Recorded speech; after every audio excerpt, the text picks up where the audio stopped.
perhaps they did a little pollen dance, but we won't talk about that. Bow chicka bow wow. And the mama weed got a little seed that grew on her, and they planted that seed,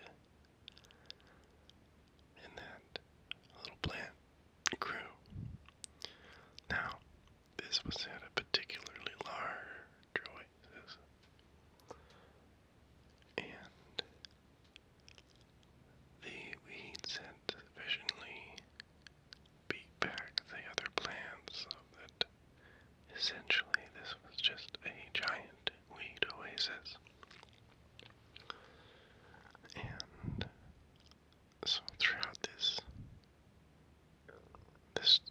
little weed's life, it never wanted for water, and it didn't pay a lot of attention in school. It liked to fool around and mess around, so it didn't really even know about rain or anything.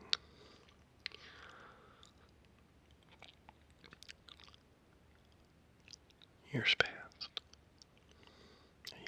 A couple years passed, and the oasis started to dry up, and the weeds slowly started to all migrate to other water holes.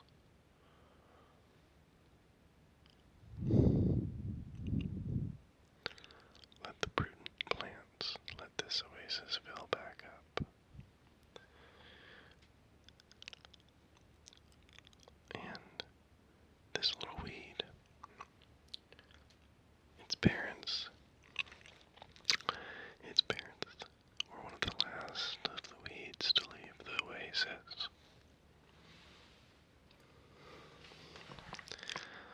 And so, the oasis basically was all dried up. The little weed couldn't believe it. It didn't think that would ever happen.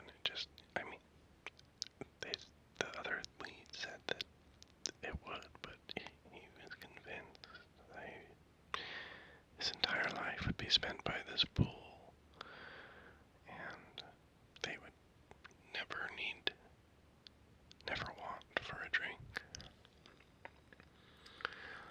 So, he was forced to pull up his roots, something that he rarely did.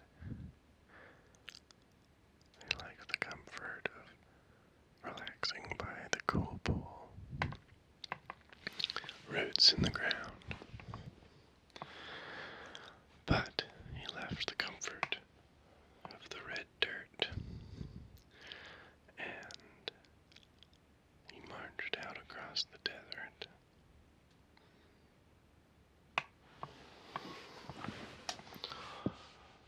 On that first march, they seemed to have chosen the wrong direction because there was no water in sight for days. And for the very first time, this little weed knew thirst, true thirst. The type of thirst that you and I would only be able to approximate based on going without food for three days or something. That hunger, the biting hunger, the type of hunger that can only be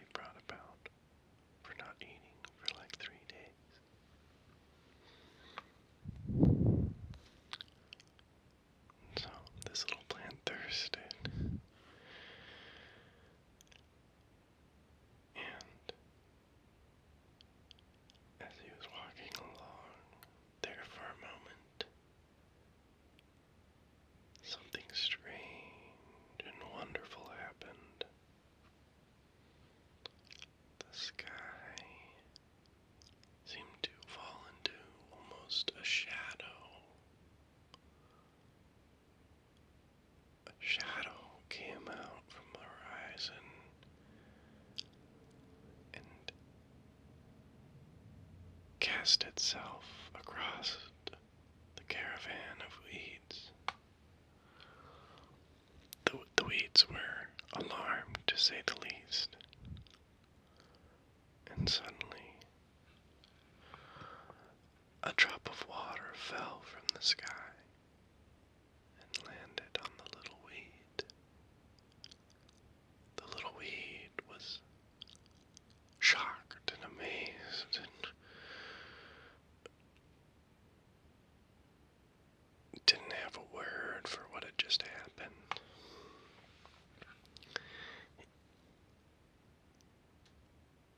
She'd gotten a little baby drink from the very sky itself. It was what seemed to him a miracle. A miracle. That night, he talked to some of the eldest plants. These plants, they told him about the time when they can remember when they used to rain, how they used to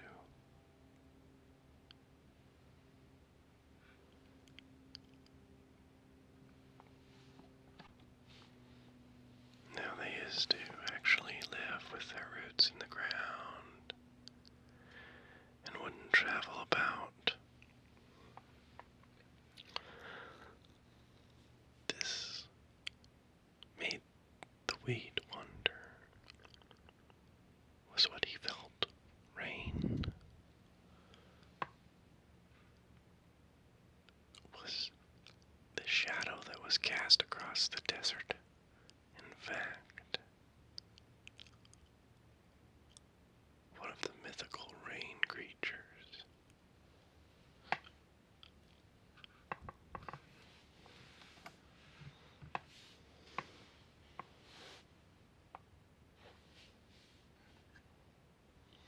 One of the rain creatures known as clouds. Could these old stories from these elder weeds be true?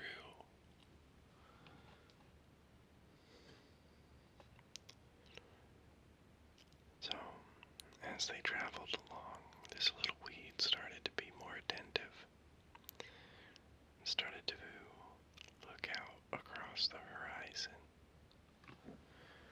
And sure enough,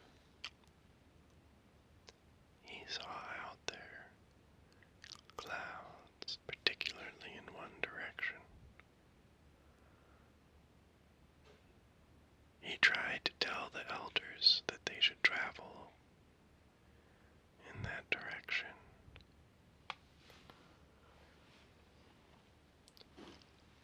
But there was no known rivers or ponds that way. All the rivers ran in other directions. None of them ran from or to that direction. Why would they go there? There's no water in the ground there. He tried to tell them about the cloud and the rain, but they seemed to have forgotten the shadow and seemed to think that it was nothing more than just an illusion caused by the desert.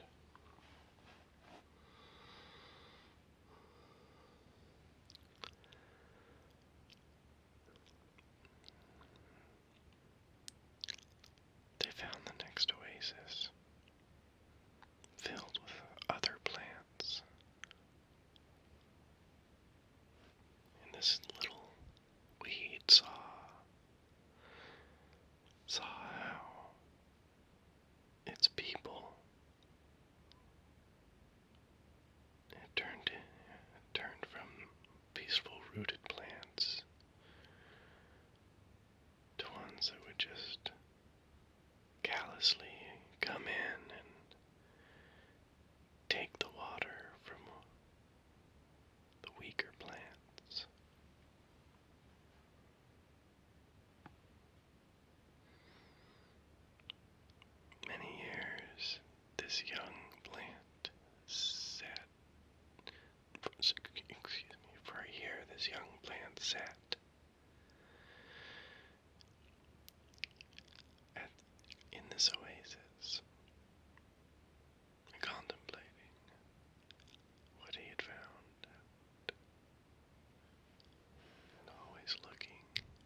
That's the end.